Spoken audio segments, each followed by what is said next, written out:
Terima kasih Tuhan Yesus. Saya katakan aku mendengarkan kebenaran yang sampai yang mendengarkan dan lepas dari dan kafirnya tidak kami tidak percaya.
Tetapi barang siapa menuruti firman-Nya, di dalam orang itu sungguh sudah sempurna kasih Allah. Dengan itulah kita ketahui bahwa kita ada di dalam Dia. Barang siapa mengatakan bahwa dia ada di dalam Dia, ia wajib hidup sama seperti Kristus telah hidup. Amin. Bapak Ibu Saudara yang terkasih, seperti tadi saya katakan, seluruh gereja Bethel Indonesia, baik yang ada di Indonesia maupun ada di luar negeri, tema pada minggu ini diproses menjadi seperti Kristus. Walaupun bukan suatu kewajiban bahwa seluruh gereja Bethel yang ada baik di Indonesia maupun di luar negeri harus menggunakan tema ini. Begitu. Tidak harus, karena salah satu ciri khas gereja Bethel juga diakui tentang otonom. Tetapi tetap terpusat karena sinode, kan? Ya, hodos. Ya, kata sinode itu dari kata hodos itu jalan. Waktu Tuhan Yesus bilang, ego ini, bukan ego ini. Saya adalah jalan, dia katakan saya adalah hodos, begitu. Jadi sinode itu sini itu satu atau waktu ketemu. Jalan yang ketemu, gitu kira-kira sinode itu. Atau jalan yang satu. Sedikit supaya kita mengerti tentang apa sih sinode itu begitu. Oke. Bapak Ibu Saudara yang terkasih dalam Tuhan Yesus, hari ini kita belajar tentang diproses menjadi seperti Kristus. Makanya visi kualitas gereja Bethel Indonesia adalah menjadi seperti Kristus. Itu visi kualitasnya. Seperti yang kita selalu nyanyikan. Ku mau seperti-Mu Yesus. Nah, itu. Saya mau seperti Engkau. Minggu lalu kita belajar tentang keistimewaan pribadi Kristus. Dan hari ini dilanjutkan dengan bagaimana supaya kita menjadi seperti Kristus. Minggu lalu kita belajar paling tidak keistimewaan pribadi Kristus ada dua. Memiliki sifat keilahian dan sifat manusia. Maka seperti yang selalu saya katakan, kita harus melihat ayat-ayat yang bicara tentang keilahian Yesus. Waktu kita berbicara tentang ketuhanannya, keilahiannya, begitu. Supaya jangan dibingungkan kita oleh orang-orang yang mendebat umat Kristen. Karena biasanya orang membaca ayat-ayat yang bicara tentang kemanusiaannya, tetapi berbicara dalam konteks keilahian. Sehingga orang bilang begini, mana bisa Tuhan makan? Begitu kan? Yesus makan. Kalau Yesus makan, kemungkinan pasti saya sudah makan mengatur kalau biasanya begitu ya. Lalu mana bisa Tuhan makan? Iyalah, tidak bisa. Karena kenapa? Orang membaca tentang kemanusiaan Kristus dalam rangka berbicara tentang keilahiannya. Begitu. Terbaliknya juga coba. Kita bicara tentang kemanusiaannya, lalu kita membaca keilahiannya, kita akan terheran-heran. Manusia mana yang memiliki kuasa? Dia berkata, dosamu diampuni. Manusia mana yang berkata, aku memberikan hidup dan kekal kepadamu? Begitu tuh. Itu keistimewaannya. Minggu lalu kita belajar, maka kali ini kita mau belajar di proses supaya menjadi seperti Kristus. Berdasarkan surat Rasul Yohanes, surat yang pertama, pasal 2 ayat 1 sampai 6. Ya. Slide berikut. Oleh karena kasih karunia dan anugerah Allah, sehingga saudara dan saya, ya, setiap orang yang percaya kepada Yesus Kristus beroleh kehidupan baru, yakni kehidupan yang kekal. Amin.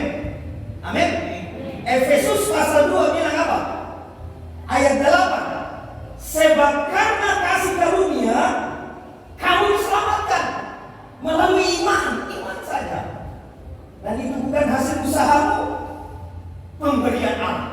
Jadi keselamatan itu adalah pemberian melalui iman. Roma 10 ayat 9. Jika kamu mengaku dengan mulutmu, sekiranya mulutmu mengaku bahwa Yesus Kristus itu adalah Tuhan, dan hatimu percaya bahwa Ia telah mati sebagai kurban, dibangkitkan kamu akan diselamatkan. Amin. Amin. Maka keselamatan itu adalah pemberian. Pemberian yang tiada peri. Tiada peri, tiada tara ya. Tiada dapat kita upayakan maka diberikan. Ibarat saudara dan saya tidak mungkin membeli sesuatu barang saking mahalnya barang itu. Maka pemilik barang itu memberikan secara cuma-cuma. Itu keselamatan. Oleh sebab itu, kita harus menselaraskan, mensinkronisasikan hidup kita sesuai dengan status kita sebagai anak-anak Allah. Filipi bilang apa? Surat Rasul Paulus kepada jemaat Filipi, hendaklah hidupmu itu berpadanan dengan Injil. Hendaklah hidupmu itu teorinya sama dengan prakteknya. Sederhananya begitu. Persoalannya kadang-kadang kan kita tidak selaras nih. Alkitab bilang kasihilah sesamamu, lalu kita melakukan sebaliknya begitu. Tapi jangan takut, ini kan proses. Tadi kan kita bicara tentang proses. Karena biasa kita tidak suka proses, yang kita suka itu hasil. Maka ketika kita lihat orang berhasil, kita bilang begini, wih, dia tahu ya, pintarnya dia ya, wih hebat, sukses dia ya. Kita lihat saja hasilnya, tapi kita tidak pernah, tidak suka dengan proses biasanya. Kita hanya lihat, wih hebat orang kaya, nikmat betul hidupnya ya. Hei, lihat prosesnya, waktu dia memulai. Kurang tidur lah, stres lah, memikirkan sehingga dia boleh menikmati hasilnya, ya tak? Tetapi bagi kita yang percaya, kita akan juga berkata ini karena kasih karunia Tuhan. Amin. Pengkhotbah bilang begitu, di bawah kolong ini di atas muka bumi orang menikmati segala jerih lelahnya itu juga karena Tuhan. Karena bisa saja orang banting tulang lalu tidak berhasil, bisa tidak? Bisa. Maka orang yang sukses karena dia rajin, orang yang sukses karena dia berhikmat, orang yang sukses dengan segala upayanya, dia akan berkata, haleluya, ini juga karena Tuhan. Amin. Amin. Karena itu kita harus menyelaraskan hidup kita sesuai dengan status kita sebagai anak Allah. Kita harus mati bagi dosa. Oke? Dan berusaha hidup bagi kebenaran sesuai dengan firman Tuhan. Dari situ kalimat ini saja mengajar kepada kita bahwa bisa saja saudara dan saya jatuh dalam dosa. Ya loh, bisa. Tapi yang Tuhan ajar bahwa kita tidak boleh berkecam di dalamnya, tidak boleh tinggal kita, karena kita tahu ada kuasa yang ada pada saudara dan saya, kuasa Roh Kudus. Nanti kita belajar selanjutnya. Oke. Karena setiap orang yang percaya kepada Kristus, dia adalah ciptaan baru. Yang lama sudah berlalu. Rasul Paulus tulis kepada gereja di Korintus dan kepada kita saat ini firman Tuhan itu. Lalu pertanyaannya, hal apa saja yang dapat kita teladani dari kehidupan Kristus dalam rangka supaya kita menjadi seperti Dia? Slide berikutnya. Ini pertanyaannya. Hal apa saja yang dapat kita contohi, yang dapat kita teladani dari kehidupannya supaya kita menjadi seperti Dia? Tapi sekali lagi perhatikan prosesnya, proses. Kata di proses itu memang tidak enak. Karena kita yang diproses, bukan pelaku dari proses itu. Oke? Lanjut. Hal apa saja? Yang pertama, 1 Yohanes 2 ayat 1-2, melawan kuasa dosa. Demikian firman Tuhan. Anak-anakku, hal-hal ini kutuliskan kepada kamu supaya kamu jangan berbuat dosa.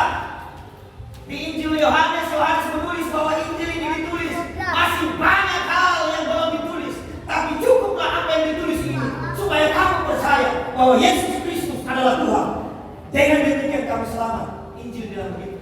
Jadi masih banyak yang belum ditulis, tapi ini cukup supaya kamu percaya bahwa Yesus Kristus adalah Tuhan. Dengan demikian kamu beriman selamat. Itu Injil.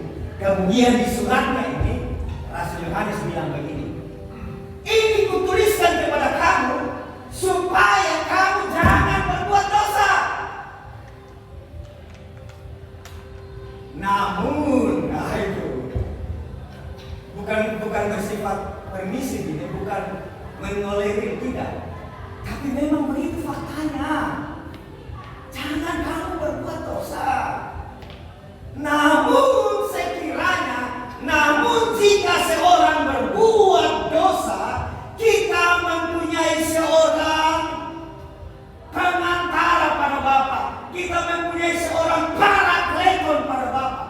Karena itu Yesus berkata, aku akan meminta kepada Bapa penolong yang lain, parakleton yang lain. Dan ayat ini dipakai orang untuk menentang kekristenan dan berkata, ada yang dijanjikan, ya, karena dipakai kata seorang. Walaupun secara terjemahan Indonesia tidak begitu sebenarnya. Begitu. Ya. Jadi Yesus berkata, aku akan meminta seorang pengantara yang lain. Atau aku akan meminta pengantara yang lain. Kenapa pengantara yang lain, Roh Kudus? Karena aku pengantara. Itu bicara tentang ketertunggalan Allah, ya. Oke. Lanjut. Perhatikan ini. Belum. Masih tetap sisi. Apa? Jangan buru-buru ya. Nanti abis ini kita akan gabung dengan anak-anak kekasih kita di luar, bagi-bagi angpau. Karena hari ini kan sedikit kontekstual ya. Karena hari ini mereka, dan mungkin ada yang bertanya, kita yang hari ini mereka, atau nanti itu konteks lain. Sampai itu ini seperti kalian tidak ada tulisan lagi ya. Nanti cari saja di Google, apa artinya. Oke, lanjut. Kita mempunyai seorang pengantara pada Bapa, juru syafaat. Oke? Siapa itu? Yesus Kristus yang adil. Dan Yesus Kristus ini dialah pendamaian untuk segala dosa kita. Dan bukan hanya pribadi kita, bukan hanya untuk dosa kita orang percaya, tapi sesungguhnya di situ dengan jelas dikatakan untuk dosa seluruh dunia. Amin. Karena itu Yohanes 3 ayat 16 bilang, karena begitu besar kasih Allah akan dunia ini. Disitulah keadilan Allah. Kasihnya dan adilnya ketemu. Ya, orang akan berkata begini, eksklusif sekali kalian. Kenapa kalian mengklaim bahwa hanya lewat Yesus, bahwa hanya pengorbanannya yang menjadi kurban yang sejati orang selamat? Eksklusif sekali jadi orang lain. Saya mau bilang, tetapi juga untuk dosa seluruh dunia. Artinya semua orang, tanda kutip, dapat dan ia diselamatkan. Catatannya hanya melalui Yesus. Amin. Jadi kalau ada yang bilang ini tidak adil, adil, sangat-sangat adil. Iya. Karena kita tegas bilang apa? Bukan hanya untuk dosa kita, tetapi juga untuk dosa seluruh dunia. Karena itu kenapa kita selalu berdoa bagi semua orang yang dijanjikan oleh Tuhan supaya percaya. Baca Rasul Petrus banyak bahwa Tuhan menjanjikan untuk orang lain sekumpulan orang yang akan dipanggil bawa masuk dalam diselamatkan. Amin. Oke, melawan kuasa dosa. Namun jika seorang berbuat dosa, sekiranya kita jatuh dalam dosa, itu yang perlu kita pahami. Bahwa ya, kita ini orang berdosa yang dibenarkan, yang sedang bergumul seperti pemazmur bilang, setiap hari di sepanjang hidupku aku bergumul dengan dosa. Pergumulan kita, perangan kita antara mau ikut diri atau mau ikut Tuhan. Oke. Lanjut. Slide berikutnya. Mati bagi dosa berarti kita menyalibkan keinginan daging. Kita memungkiri keinginan kita. Atau apa yang lebih tepat ya? Saya tidak mau itu. Karena itu tidak selaras dengan keinginan Tuhan. Keinginan saya ketika berhadapan-hadapan dengan apa yang Tuhan mau dan itu tidak sesuai dengan apa yang Tuhan mau, saya memilih juga menyalibkan keinginan daging. Susahnya jadi orang Kristen ya. Itu biasa kita pikirkan. Yang menjadi susah itu kenapa? Karena kita tidak mau menyelaraskan. Coba apa yang saya ingin sama dengan apa yang mau Tuhan, selesai kok. Iya tidak? Tapi yang menjadi persoalan adalah ketika apa yang dikehendaki Tuhan beda keinginan saya dengan maka kita bilang begini, susah jadi orang Kristen. Nah begitu. Iya kan? Iya tidak? Sederhana aja begini, coba. Apa sama pikirkan? Contohnya, oke. Sekolah ya. Sekolah. SD. SD hari Senin sampai hari Jumat biasanya pakai putih merah ya. Itu aturannya begitu. Oke? Pakai baju putih dan merah di bawahnya. Itu aturannya begitu. Maka ketika anak yang sekolah SD ini menyelaraskan apa yang dia mau pakai dari hari Senin sampai hari Jumat waktu pergi sekolah, tidak ada soal. Ada persoalan tidak? Tidak ada soal. Karena dia anggap iya karena begitu.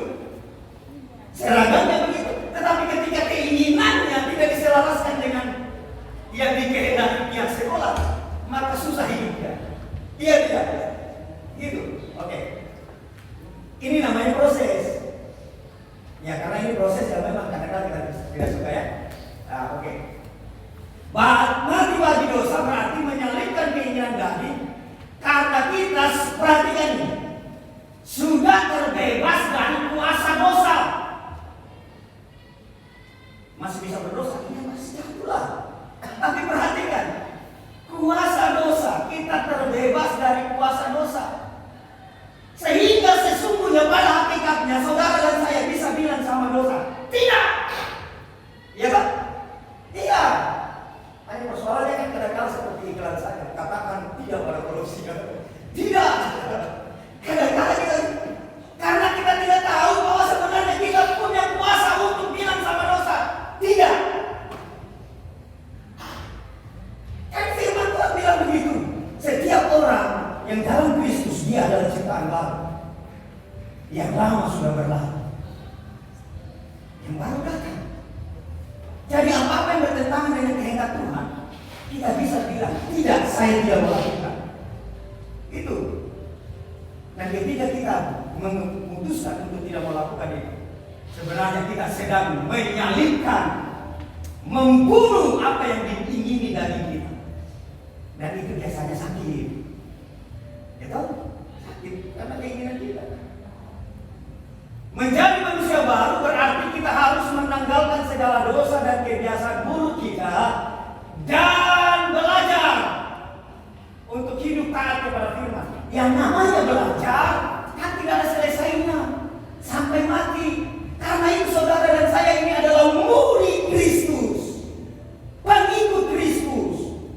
Maka Kristen itu bukan hanya bilang tentang agama. Kristen itu bukan saja sekedar agama, karena agama kan bisa ditulis di KTP gitu.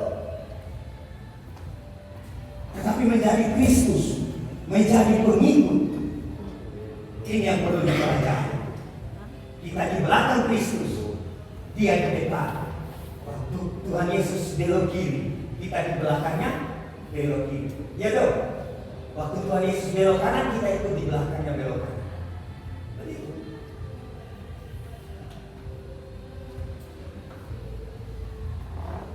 Dan ada hal-hal yang lama harus dibuang dan ditanggalkan. Banyak. Lalu ada hal-hal yang baru yang harus saudara dan saya hidupi. Ya, kita lakukan. Mari kita boleh tunduk sedikit merenung apa sih yang harus dalam hidup saya ini yang tidak dikehendaki Tuhan untuk saya hidupi. Itu yang perlu. Karena Alkitab bilang, sudah tinggalkan dosa, tinggalkan beban-beban yang melingkahi kamu sehingga kamu tidak bisa berlari kencang dalam perlombaan iman ini.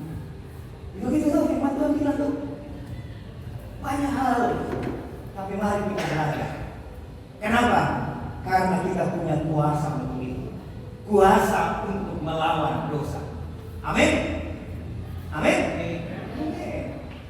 Kristus sang pengantara kita. Yang kedua, selain melawan kuasa dosa supaya kita belajar diproses seperti Kristus, itu bisa kita lihat juga ketika ia dicobai di padang gurun. Itu kan iblis datang dengan segala siasatnya untuk menjatuhkan Tuhan. Tetapi selalu Tuhan Yesus menggunakan ada tertulis. Demikian juga kita. Tapi di kisah itu, ketika iblis dikalahkan, pencobaan itu dikalahkan, Alkitab tulis bahwa iblis undur dan mencoba mencari waktu yang tepat, waktu yang lain. Nanti Bapak Ibu coba baca di tiga pencobaan itu ya. Ya, 3 pencobaan itu katanya para penafsir ada yang mengatakan bahwa cobaan bicara tentang kedagingan, hal makan roti atau keinginan, yang bicara tentang ego, gitu, bicara tentang diri. Banyak hal yang bisa kita pelajari juga dari kisah pencobaan ini. Tapi yang jelas yang mesti kita juga garis bawahi, Alkitab sudah mengatakan bahwa sekiranya engkau menang hari ini, kamu harus siap-siap hari esok. Karena Alkitab bilang apa? Iblis undur untuk mencari waktu yang tepat. Gitu?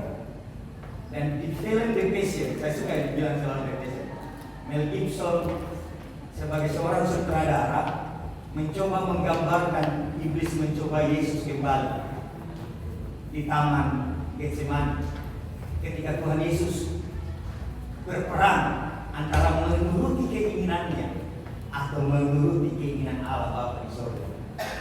Digambarkan di situ bagaimana iblis itu datang malam-malam lalu mencoba menggoda dia. Tetapi kemudian Tuhan Yesus menang. Jadi kemenangan Tuhan Yesus itu di Getsemani. Ketika dia berkata, saya mau begini, tapi kiranya dia mau kalau ini. Jadi Tuhan Yesus meminta sekiranya bisa cawan ini takdir. Kalau di budaya Semitik itu cawan begini. Kalau saya datang dikunjungi di rumah orang, ditalak, lalu tuan rumah kasih nasi begini, sepotong daging begini, anggurnya 2 biji, lalu dikasih talamnya, sudah begitu nih. Itu nih tuan rumah yang tanda kutip takdirkan sebegitu porsinya. Maka ketika Tuhan Yesus bilang begini, sekiranya cawan ini boleh berlalu, sekiranya takdir penyaliban ini boleh berlalu kan? Tapi bukan mau, begitu kira-kira. Sederhananya begitu. Oke, lanjut. Yang kedua, melakukan perintah. Tadi kita melawan kuasa dosa, tapi selanjutnya supaya kita diproses menjadi seperti Kristus adalah melakukan perintah. 1 Yohanes 2 ayat 3 sampai 4 bilang begini.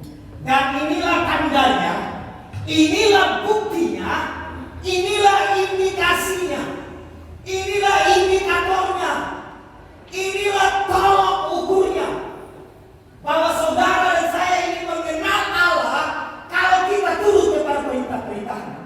Jadi taat itu sama dengan kenal. Ya, oke, sekali lagi. Mana buktinya kamu mengenal Allah? Buktinya adalah ketaatan. Amin. Jadi kalau digrafikan, semakin taat orang kepada kehendak Allah, maka grafik pengenalannya juga semakin naik, meningkat. Kalau yang lalu kita belajar, kalau khawatir naik, iman merosot. Iman naik, khawatir disingkirkan. Tapi yang ini, semakin orang taat, maka semakin dia mengenal Allah. Pengenalan akan Tuhan itu melalui ketaatan. Oke, ini bilang ini. Ini buktinya, ini tandanya bahwa saya mengenal Allah jika saya menuruti apa yang dia mau. Kenal sama dengan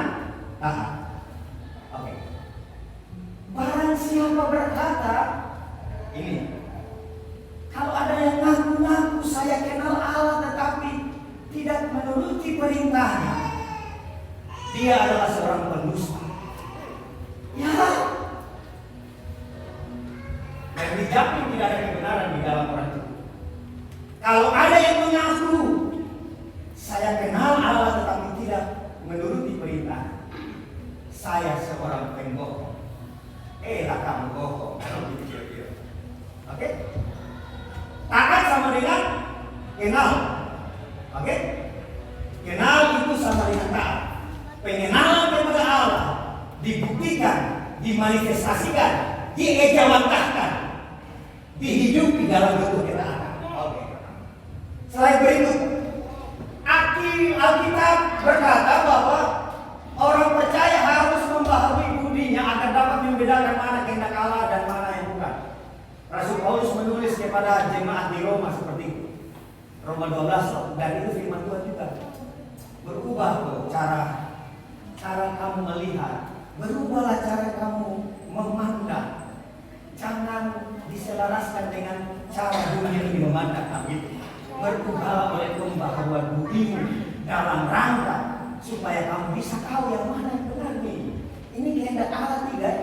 Ini maunya tidak? Dan sumbernya dari mana? Ini. Ya tahu? Ya, seperti anak sekolah minggu selalu baca kitab suci, doa tiap hari kalau mau hidup. Kalau mau hidup, tunggu. Kalau mau hidup. Kenapa? Kan kita selalu bilang begini, mau hidup itu paling tidak untuk dia hidup hanya ada dua syarat. Dasar paling satu. Yang pertama apa? Tumbuhan, kambing, saudara dan saya untuk bisa hidup. Syarat yang pertama kita butuh nafas. Iya tidak? Oksigen. Dan orang bilang doa adalah nafas orang percaya. Iya tidak? Oke? Hanya perlu dua sebenarnya untuk hidup. Syarat paling dasar nafas dan makan, termasuk minum maksudnya. Hanya dua tuh. Iya tidak? Bapak Ibu, kalau Bapak Ibu dan saya telanjang apakah mati? Mati tidak? Tidak mati. Tetapi coba minta nafas. Mati dong? Mati. Kalau tidak makan, tidak minum, pasti mati. Oke. Tidak punya HP, tidak mungkin mati. Ya, paling dasar dua. Bernafas, makan minum. Alkitab, ya sesuai dengan firman Tuhan tentunya. Alkitab dan kemudian kita menarik kesimpulan dalam bentuk ungkapan. Doa adalah nafas orang percaya. Maka supaya saudara dan saya tetap hidup, kita harus bernafas. Dan nafas kita adalah doa. Amin. Amin. Doa itu seperti ini. Ya, biasanya kita mengenal doa itu minta, Tuhan saya kan, Tuhan saya kan, Tuhan saya kan. Begitu tuh biasanya. Tapi sebenarnya lebih luas dari itu. Doa bisa terima kasih Tuhan, doa bisa kumpul begini, kita puji-puji Tuhan. Sembah melakukan segala sesuatunya, itu kita bisa bernafas. Komponen yang berikutnya adalah makan minum. Makan minumnya apa? Alkitab aja. Ini, iya tidak? Iya, supaya kita bisa hidup. Oke. Alkitab berkata bahwa orang percaya harus membaharui budinya, cara dia memandang. Karena itu kenapa bertobat itu diterjemahkan dari kata metanoia yang artinya kembalikan cara berpikir. Metanoia. Ya. Menghadap ke sana, dibalik ke sana, gitu kan? Itu bertobat. Cara pikirnya, cara pandangnya. Dan untuk belajar pandang harus sesuai dengan Alkitab. Karena itu kita perlu dibaharui cara pandang kita supaya kita tahu mana kehendak Allah. Artinya tidak cukup kita tinggalkan dosa yang poin pertama tadi, tetapi kita juga harus hidup berkenan dan senantiasa melakukan apa yang Dia kehendaki. Amin. Kalau poin pertama tadi sepertinya pasif, sepertinya walaupun sebenarnya melawan kuasa dosa itu aktif. Kekristenan itu dinamis. Iya toh? Misalkan gini, aku percaya Tuhanku dahsyat, Dia turun tangan memberkati.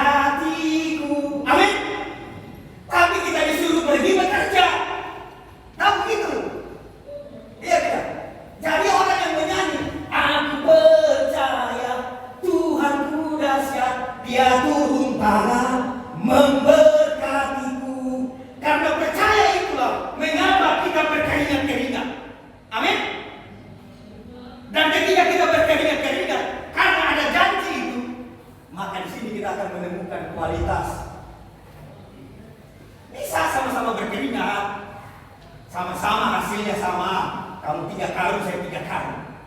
Tapi 3 karungnya saya akan berbeda karena saya dengan Tuhan. Amin. Kamu boleh 3 karung, sama-sama 3 karung. Tapi kalau tidak dengan Tuhan, maka itu yang disebut dengan kualitas. Karena itu pernah saya bilang begini. Ketika kita baca, hai anak, hormatilah orang tuamu supaya panjang umurmu. Iya betul, panjang umur itu bisa bicara bilangan hidup. Kan biasanya kita bicara panjang umur itu umur 50, 60, 70, 80, 90, itu panjang umurnya kalau ayah bisa. Lah kan yang 30 tahun lalu dipanggil Tuhan. Lalu orang ini tidak hormat orang tua. Sampai 20 tahun saya dipanggil. Saya mau bilang, firman Tuhan itu bilang begini, hormatilah kedua orang tuamu supaya berkualitas hidupmu. Amin. Amin. Kalau 20 tahun di muka bumi di kolong langit ini Tuhan izinkan dalam hidup kita hidup berkualitas. Saya lebih memilih 20 tahun walaupun sudah lewat juga sih, daripada 80 tahun tidak ada isinya. Iya kan? Iya. Oke. Jadi tadi lanjut. Artinya tidak cukup meninggalkan dosa, tetapi kita juga harus hidup berkenan dan senantiasa. Jangan ganti dulu di sini. Melakukan apa yang Tuhan kehendaki. Amin. Pertanyaannya adalah bagaimana? Tentunya dengan selalu itu tadi saya bilang, membaca pikiran Allah. Apa maunya? Lewat mana? Nih. Dan sampai saudara berpikir, Tuhan tidak berbicara. Saya tidak dengar suara Tuhan ya. Bapak Ibu, kalau Tuhan berbicara langsung, nanti kita lari. Iya toh? Jangan sampai peristiwa Sinai terjadi lagi. Orang Israel dan Musa kasih tunjuk dulu itu Tuhan Pak. Tunggu lalu Tuhan turun, awan kelam turun, kilat sambar menyambar, lalu mereka bilang Musa kau minta kadang saya jangan kita mati kita gitu Pak. Coba Bapak Ibu semua bilang saya belum dengar suara Tuhan. Coba saudara sedang duduk lalu mulai berdoa. Haleluya, haleluya, haleluya. Lalu ada suara dari belakang, mantap anak. Bisa-bisa kita berdiri langsung lari. Tetapi kalau firman Tuhan kita tahu bahwa paling tidak saya pernah membaca bahwa Dia Allah yang bertahta di atas puji-pujian umat Israel. Dia Allah yang bertahta di atas nyanyian umatnya. Saya tahu bahwa Dia hadir ketika saya memuji Dia. Amin. Ketika saya membaca kebenaran firman Tuhan, bahkan hanya 2 orang, bahkan hanya 3 orang yang berkumpul di dalam nama Kristus, Dia hadir. Saya tahu Dia hadir. Amin. Tidak usah tunggu puluhan dan berdiri lagi baru bilang tidak ada hadirat Tuhan. Cukup firman Tuhan. Iya tidak? Ya memang perlulah sesekali kalau belum ada berdiri lagu gitu. Karena mungkin AC-nya terlalu dingin. Bagaimana caranya? Tentunya senantiasa membaca apa yang Tuhan mau, apa yang Tuhan pikirkan, apa yang Tuhan inginkan lewat Alkitab. Amin. Kan biasanya sebelum kita baca, kita kan berdoa. Iya dong. Baca tidak mengerti, ya sudah. Kapan-kapan tiba-tiba lihat televisi, oh ini yang maksudnya begini, begitu kan? Oh iya, karena Tuhan itu terlalu kreatif untuk buat saudara dan saya mengerti firman. Amin. Roh Kudus yang akan memampukan. Berikutnya, selain melakukan perintah Tuhan, hidup di dalam Dia. Ayat 5 sampai 6. Lanjutannya tadi ya. Tetapi, kan ayat sebelumnya bilang begini, kalau kau mengaku bahwa kamu kenal, kamu harus taat. Tetapi sekiranya kamu mengaku bahwa kamu kenal tapi tidak taat, kamu bohong.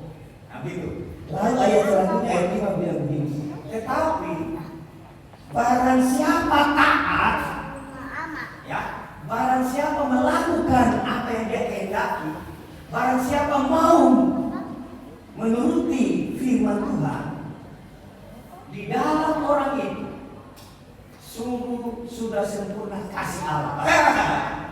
Tapi kenal sama dengan taat, gitu? Taat sama dengan kenal.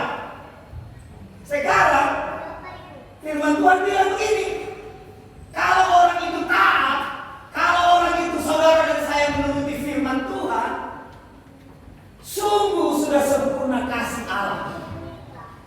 Dengan itulah kita ketahui bahwa kita ada di dalam Dia. Barang siapa mengatakan bahwa dia ada di dalam Kristus, wajib hukumnya dia hidup seperti Kristus hidup. Di ayat ini bicara ini, tadi taat sama dengan mengenal, atau begini, bukti dari pengenalan adalah taat.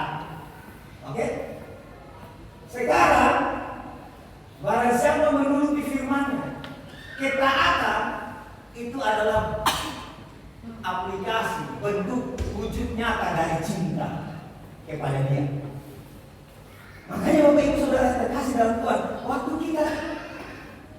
kita ini tidak taat, waktu ini kita mengikuti apa yang kita mau. Kadang-kadang orang mulai berhitung-hitung tentang dosa.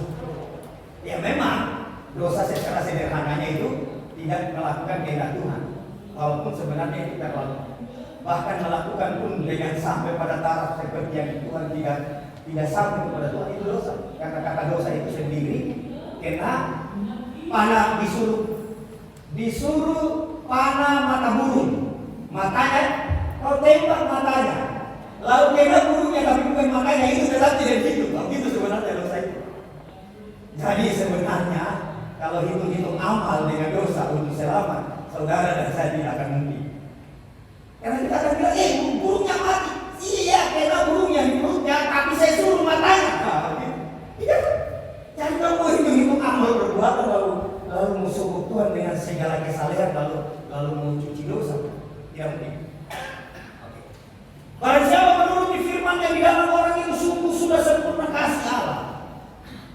Kasih dibuktikan dengan ketaatan kepada Dia. Oke? Jadi Bapak Ibu Saudara terkasih, biasanya ketika kita melanggar kehendaknya, kita selalu bicara tentang dosamu itu. Bisa kan? Ya betul. Tetapi sesungguhnya kalau kita sadar lebih bahwa ketidaktaatan ini bicara tentang tidak mengasihi atau mengasihi Tuhan, mengasihi Tuhan. Begitu. Dan kemudian Alkitab dengan tegas lagi kembali menyatakan kepada kita, barang siapa mengatakan ia ada di dalam dia wajib hidup. Cara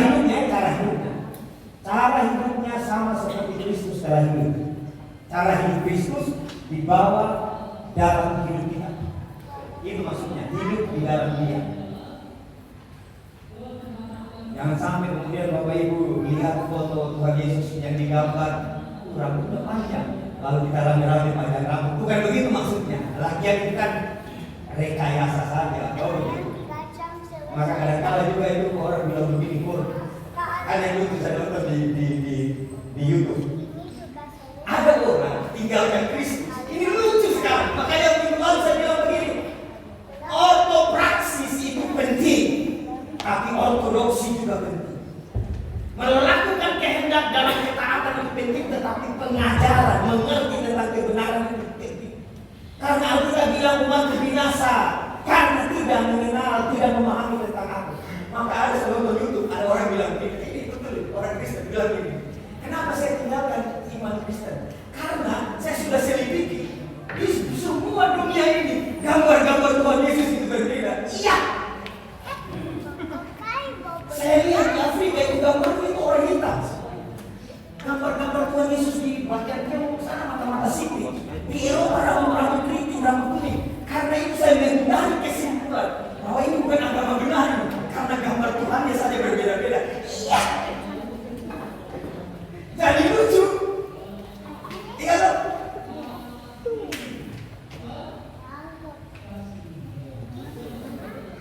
Gajah mana saja tidak ada fotonya, apa yang oke, hal-hal yang makanya Bapak Ibu kita perlu belajar. Satu contoh lagi, beberapa hari yang lalu saya buka video YouTube. Lalu memang Mazmur berapa saya lupa itu, yang tentang pernah kita bahas nyanyian ziarah, kerinduan untuk ke rumah Tuhan. Pemasmur bilang begini, kau lihat Tuhan, saya semangat sekali untuk datang menghadapi kau di rumahmu. Di terjemahan lama itu dipakai kata Ka'bah. Begitu. Lalu dia lihat, kalau kita mengerti tentang terjemahan, kita akan senyum-senyum saja begitu. Maka memang penting apa yang kita belajar. Oke, lanjut. Sisi slide berikutnya kenali. Menjadi manusia baru tidak hanya dengan meninggalkan dosa dan membaharui pikiran, tetapi kita juga harus menyerahkan diri kita sepenuhnya kepada Allah untuk dipakai sebagai alatnya sesuai dengan maunya Tuhan. Itu pelayanan. Amin. Amin. Lihat, kalau kita lihat poinnya Bapak Ibu. Poin 1 tadi sepertinya sampai di sini. Kemudian poin kedua sampai di sini. Poin ketiga lebih lagi. Oke? Lihat. Menjadi manusia baru tidak cukup hanya dengan menanggalkan dosa. Saya baharui pikiran saya. Dosa? Tidak. Katakan tidak pada dosa. Tidak. Lalu kemudian di situ dikatakan, tetapi kita juga harus menyerahkan hidup kita sepenuhnya kepada Allah untuk dipakai sebagai alatnya sesuai dengan apa yang Tuhan mau. Itu pelayanan. Apapun bentuk pelayanannya. Bukan hanya bicara khotbah seperti ini lalu kita bilang pelayanan. Memimpin pujian lalu kita bilang pelayanan, tidak banyak. Karena Alkitab ada kepada kita, apa saja yang kau lakukan, perbuatlah itu seperti untuk Tuhan, maka itu definisi pelayanan. Amin. Amin. Dan ladang itu sangat jelas. Ladang pelayanan itu. Artinya kita harus belajar. Sekali lagi belajar. Tadi kan kita sudah bilang kita murid. Murid kan? Matetes. Disciple, ya Pak. Benar ucapannya, disciple. Murid itu disciple. Lain bahasa Indonesia disiplin. Pergi jadikanlah semua bangsa matetesku. Pergi jadikanlah semua bangsa discipleku. Orang-orang yang didisiplinkan menurut kehendakku. Baptislah mereka di dalam nama Allah, Bapa, Putra, dan Roh Kudus, dan ajar. Itu yang penting, ya. Artinya kita harus belajar untuk hidup sesuai dengan panggilan dan tujuan Tuhan, sehingga rencana Tuhan dapat tergenapi melalui hidup kita. Apapun yang pengusaha hiduplah berusaha dengan kehendak Tuhan. Amin. Yang pegawai negeri lakukanlah walaupun juga banyak tantangannya, toh. Lalu ada yang di sudut-sudut belakang gereja bilang begini, pendeta juga toh. Oh iya. Iya, Tuhan juga toh. Sebab setiap daripada kita, khususnya para hamba Tuhan, berupaya untuk membicarakan apa yang dia sudah lakukan. Tetapi dia juga berusaha untuk melakukan apa yang dia bicarakan. Ya toh? Makanya banyak kali saya kesaksian toh. Waktu saya bilang tentang sesuatu, Bapak Ibu, saudara harus menggunakan baju merah. Lalu saya memutuskan untuk tidak pakai baju merah. Menderita. Kedua itu, kita khotbah ini nih. Lalu kita yang sendiri tidak lakukan. Tapi puji Tuhan, kita memiliki. Kembali lagi poin 1 tadi, pengantara yang lain. Ya toh? Lalu kita naik ke ayat di atas. Jika kita mengaku dosa kita, Dia setia, Dia akan tetap mengampuni, tapi adil. Kalau dosa itu ada aduan akibatnya, maka nombor pedis, ya toh? Pedislah begitu. Tapi saya percaya orang yang selalu datang kepada Tuhan dengan kerendahan hatinya, manakala ia bersalah, manakala ia berdosa, ia jatuh, Tuhan akan angkat dia. Amin. Amin. Ya. Itu asiknya dengan Tuhan Yesus. Kita sudah juga pernah belajar tentang Mazmur ziarah Daud. Bagaimana pergumulan seorang yang sangat manusia juga. Di satu sisi orang yang hebat, tapi di sisi lain ada hal-hal yang lemah. Tetap saya yakin, selama saudara dan saya masih ada di lingkar kasih karunia itu, tidak keluar, kita terus akan diproses seperti bejana tanah liat yang diproses sampai melahirkan biji anti. Amin. Untuk kemuliaan Tuhan Yesus memberkati. Amin. Haleluya.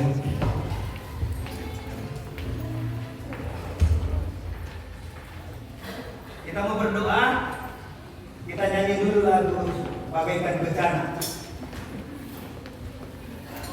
Bagaikan bencana. Haleluya.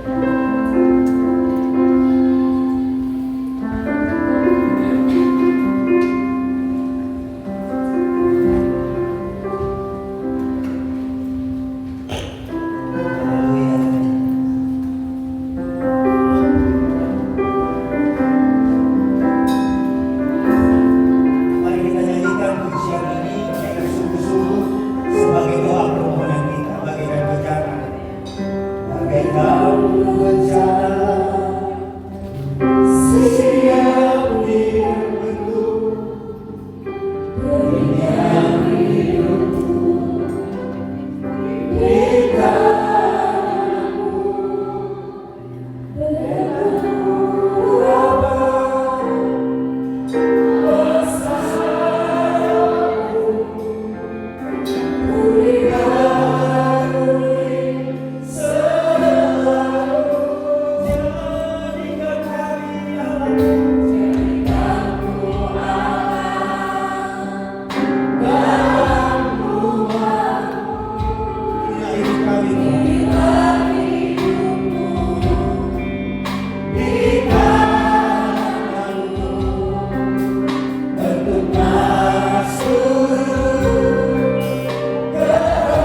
Bapak Ibu Saudara yang terkasih dalam Tuhan, waktu kita menyanyikan lagu ini secara pribadi saya banyak keinginan saya. Keinginan melihat anak-anak yang berhasil. Ingatan saya tertuju kepada kita sekarang. Sebagai orang tua, saya menginginkan, pastilah kita menginginkan anak yang tidak berhasil. Orang yang berusaha menginginkan supaya dia sukses, yang sekolah, banyak hal-hal yang kita inginkan dan tentunya kita salah. Tetapi secara pribadi saat kita menyanyikan pujian ini, permintaan ini, Tuhan bilang begini, bahwa sekiranya keinginanmu seperti yang kau nyanyikan, maka tentunya keinginanmu yang lain akan mengikuti. Keinginan untuk menjadi seperti Kristus, keinginan supaya dipakai, supaya menjadi alat, supaya Tuhan dimuliakan. Demikianlah sesungguhnya kerinduan, keinginan yang harusnya terus ada dalam kehidupan kita. Karena itu mari kita berdoa. Tuhan, inilah kerinduan kami, mau menjadi seperti Engkau, diproses. Tapi kami sadar sungguh Tuhan, kami kadang-kadang tidak suka dengan proses. Ketika kami berhadapan dengan kehendak-Mu, dan kehendak-Mu itu menyakitkan bagi kami, kadang-kadang kami memilih untuk melakukan apa yang kami mau. Tapi hari ini kami telah merenungkan kebenaran firman-Mu.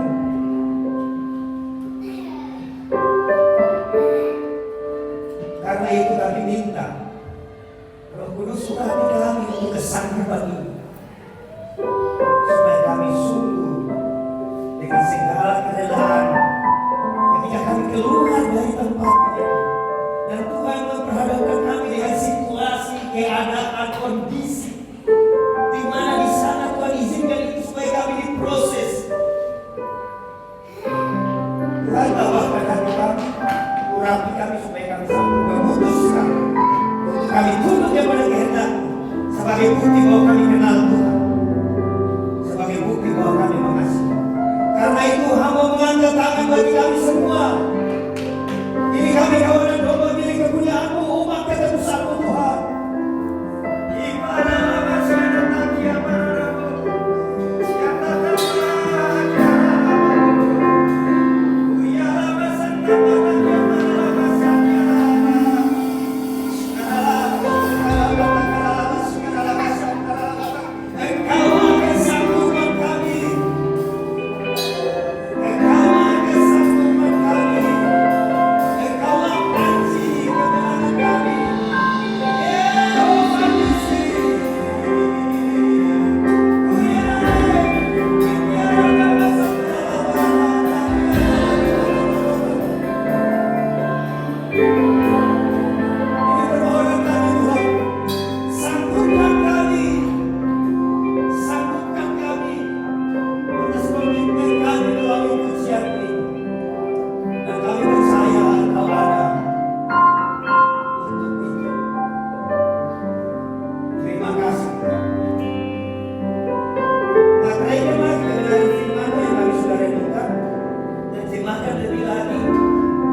kemuliaan hanya bagi-Mu dulu, sekarang, bahkan sampai selama-lamanya.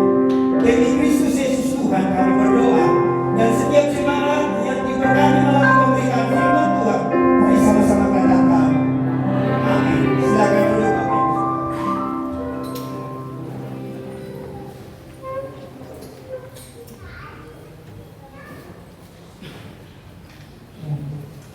saja kita akan memberikan korban syukur sekalian kita memberikan korban. Bapak, saatnya kami akan memberikan persembahan syukur kami Tuhan. Kiranya kau memberkati tangan kami memberi yang kami semua.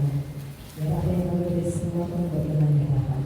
Dalam nama Tuhan Yesus kami berdoa dan mengucap syukur kepada kami.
Shalom.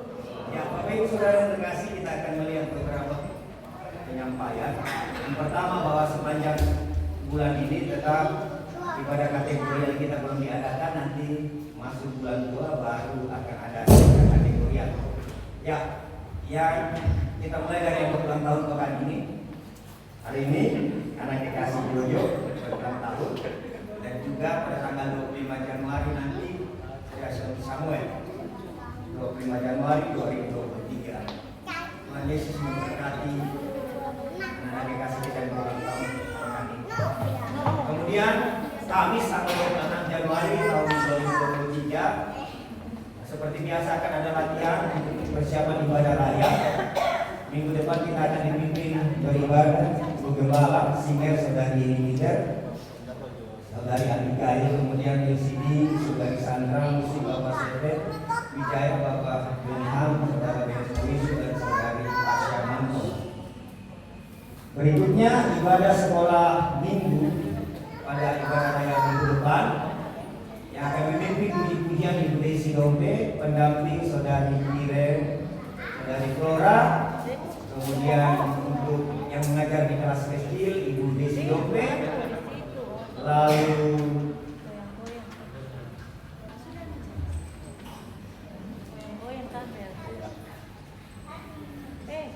semoga minggu depan ini tidak lagi, karena kita sedang mengupayakan. Ya, kemarin saya minta Saudara Benes untuk cari komputer yang baru, bukan laptop, biar dia paten di situ. Puji Tuhan, kemarin kita sudah ini tinggal pengirimannya dari Makassar. Ya.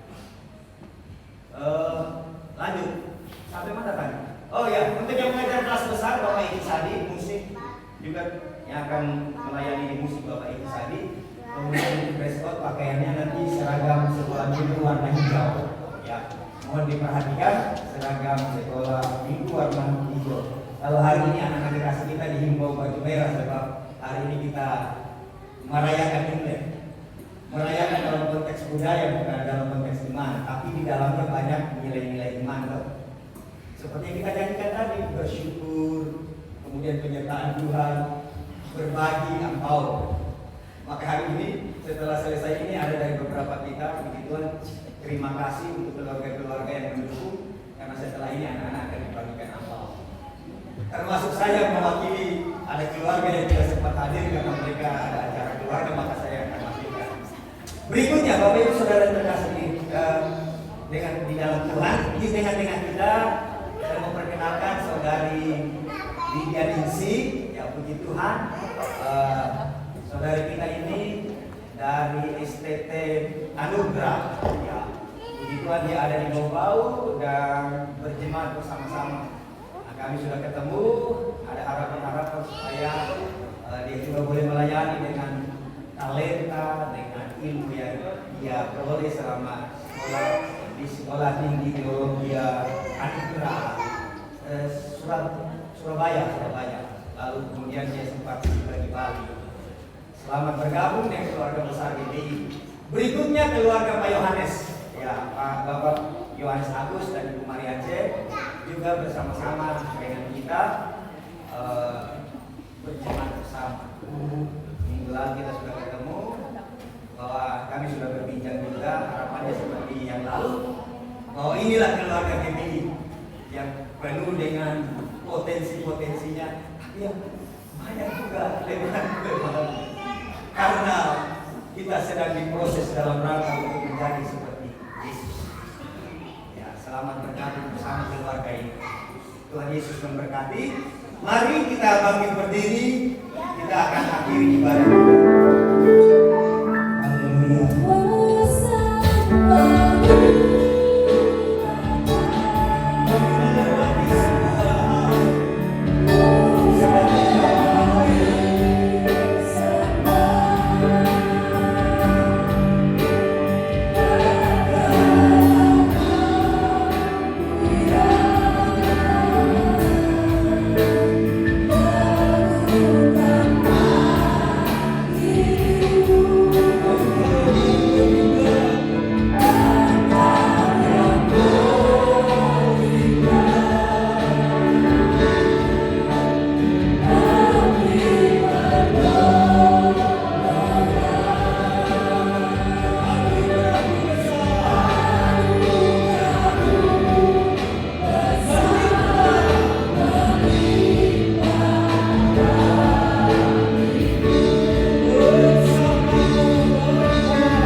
kami, anugerah-Mu sungguh melimpah.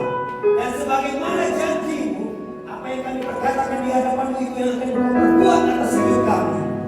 Maka kami percaya, kami akan mengalami keajaiban-keajaiban Tuhan. Kami akan hidup dalam anugerah Tuhan yang besar itu. Kami akan terheran-heran. Nama Tuhan akan senantiasa dimuliakan dalam kehidupan kami. Terima kasih, kami boleh beribadah, kami puji muliakan Tuhan, kami mendengarkan kebenaran firman-Mu.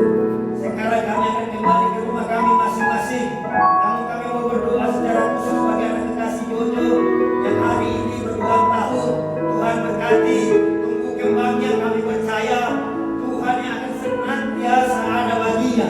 Karena itu juga Tuhan yang akan menyembuhkan kedua orang tuanya untuk senantiasa mengasuh, mengajar, merawat anak kekasih yang Tuhan percayakan dalam hidup mereka dan membawa kepada pengenalan takut akan Tuhan.